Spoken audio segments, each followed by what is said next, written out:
It has been 3 months since Charlie Kirk was brutally assassinated in front of the entire world on video. And today, Tyler Robinson, his accused killer, was seen in court. And we have video of him sitting in court.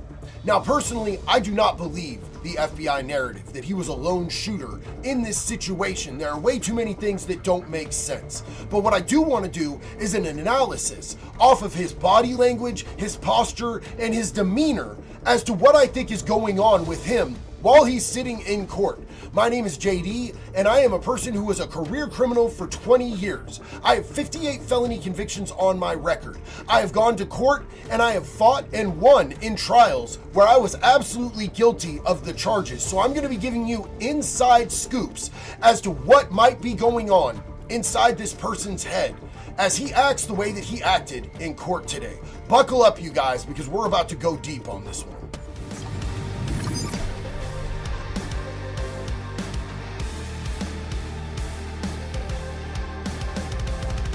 Now, first and foremost, I think that it's really important that we keep in mind what exactly is Tyler Robinson facing when he's going to trial on this case? What is going through the back of his mind? What is the gravity of this situation? What is his possible sentencing? Tyler Robinson, the man accused of killing conservative activist Charlie Kirk, has made his first in-person court appearance. Robinson was charged with murder after Kirk was shot and killed in the middle of an outdoor event at the Utah Valley University in September. He has not entered a plea and could face the death penalty if convicted. So it's his entire life on the line.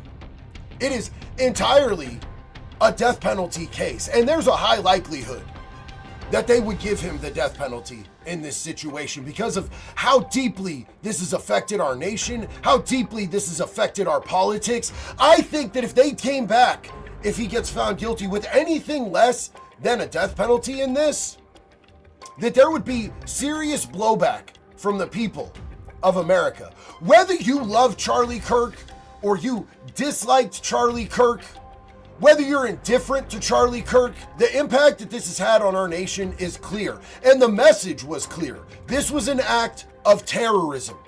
This was an act meant to terrorize the American public that leans one way politically by somebody who leaned the other way politically. This was an act of political violence through terroristic behavior.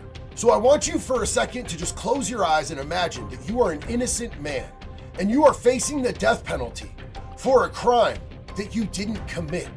What feelings are going to be running through you? What thoughts are going to be scraping through your brain? It would be terror, especially for somebody. Keep in mind, Tyler isn't somebody who's been through criminal cases before.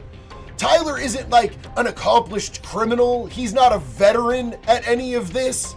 This is the first time that he's ever sat in a courtroom facing charges. If he was innocent, he would be scared. However, afraid is not what we got from Tyler Robinson in the courtroom today. He was in there smiling, laughing, joking, looking confident, and very detached. His posture was very back up and assertive for somebody in this position. This is not a man who's afraid. This is a man who is confident.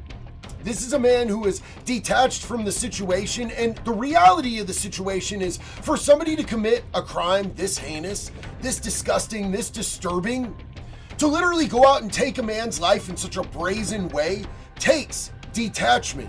You have to either completely dehumanize the other person, which I believe they do by calling somebody a Nazi, a fascist, a racist, a white supremacist.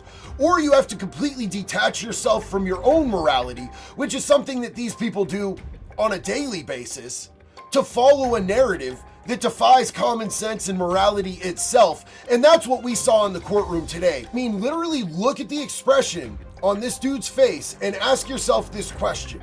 Does this look like an innocent man who is in court all alone, just with his lawyers, facing the entire world coming down on him for a heinous murder with his life on the line? Does this look like a man who is afraid for his life? No, that's not what this gives at all. This right here is a man who's nonchalant and careless about what happens in this situation. There's an utter lack of concern, which could just show that he's completely and totally detached from reality. And then when he goes back to his cell, he's gonna have a huge reality check.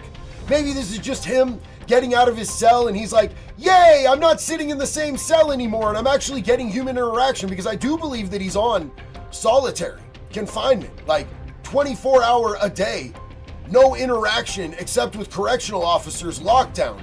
But I don't think that's what this is. I think that this is a dude who's confident.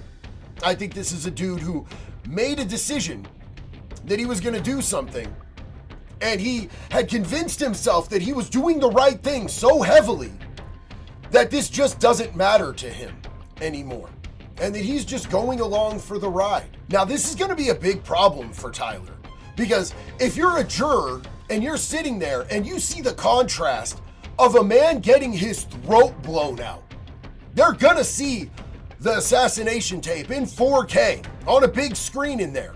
They're going to see it over and over and over again, Charlie Kirk losing his life. And then in contrast, you've got this smiling, confident, nonchalant, not a care in the world type of dude sitting there accused of doing this.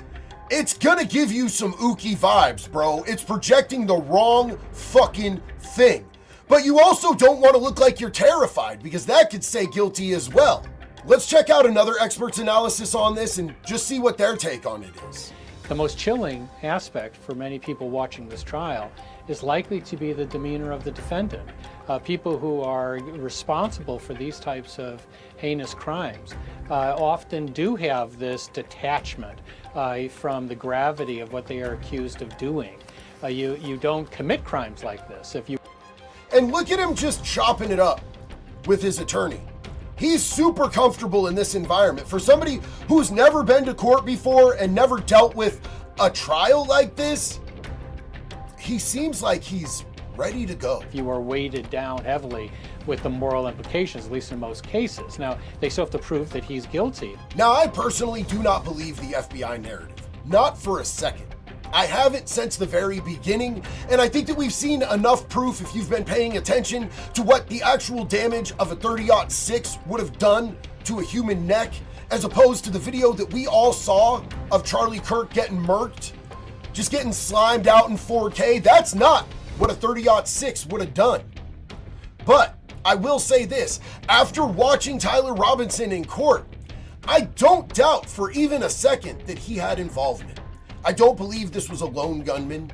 I don't think this was just some unhinged liberal who was dating some trans, furry, weird, gender fluid retard that was sort of indoctrinated by these Antifa ideals into doing this. Not on his own. I do not believe that he was operating on his own.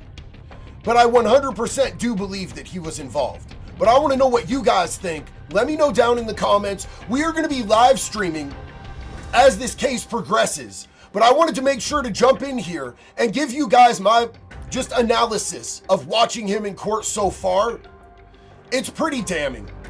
The way that he's acting is pretty damning. So let me know what y'all think and stay tuned, because this is probably going to get a lot more wild as we get into this trial. Until the next one, it's always one love, baby. Be good or be good.